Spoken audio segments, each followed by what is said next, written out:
Hi, my name is Aida Ismatul Oliva. My pronouns are she, ella, and I'm going to be answering the questions or the prompts here. I'm not scripted, so I will just be talking from the heart.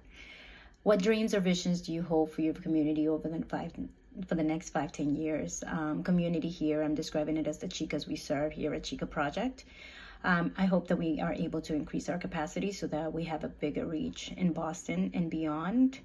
Our programming focuses on empowering young women from an asset-based length. We use a cultural wealth and really culturally affirming programming, and I think those are key things that programming is in any impact that you have with youth. It should bring really helping youth see where they, the strengths that they already bring.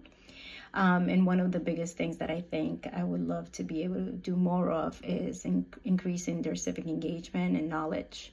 I think that is very important that more women of color have a seat at the table where decisions are being made. And I think that is really important for youth in general to really find out what that means. What does civic engagement look like? What does how politics work?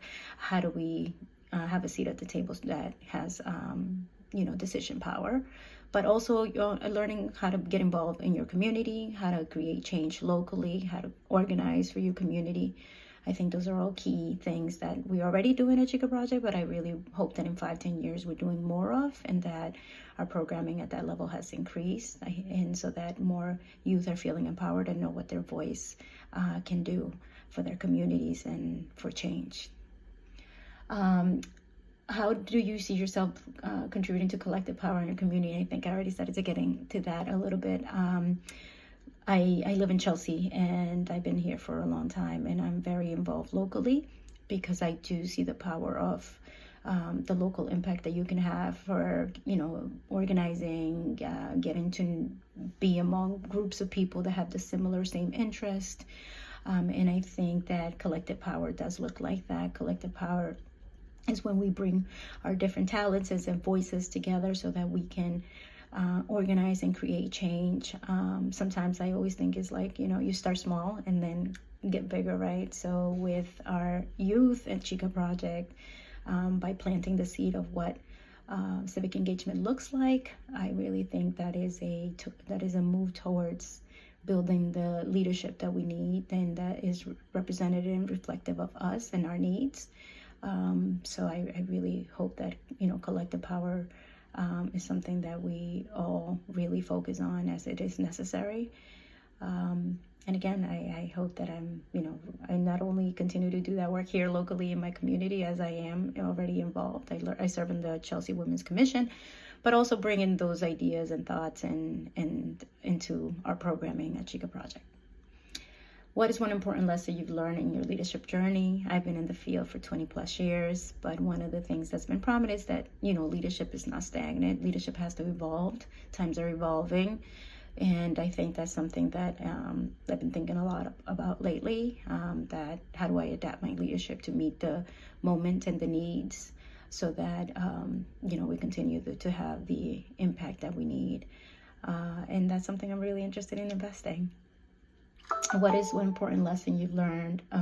What are the strengths or my superpowers you bring to my work? I think I bring a lot of empathy, a lot of connection.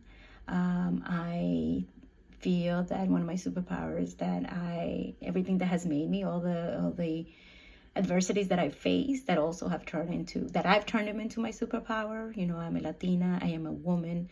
I was an undocumented woman at one point, and so I think that how I have navigated those worlds and how I continue to navigate those worlds has really taught me a lot, and I want to connect with other women so that I can continue to share my what I did, and also learn from folks as to this is a teaching and learning journey. And I think that my superpowers is, how intimately I am connected to the lived experiences of a lot of the women we serve. What helps me stay grounded and connected in my values? Community. my people, seeing the impact and the change that we can create. But just staying in community and conversation with closely to those that are doing the work is what really reminds me of why this work is important, but also reminds me, keeping me accountable to my values and just and reaffirming me in my values as well. And so that's what takes me grounded, is my community, my people, my family. Those are the folks. And is there anything else I would like to share about this work, about my work? Is that I am a lifelong learner, and I think this Horizon Collective will really and help me propel me forward to not just building a community, but learning and about the moment and building more of a collective power of women and doing this work. So I really am excited to learn more and continue this journey towards liberation. Thank you.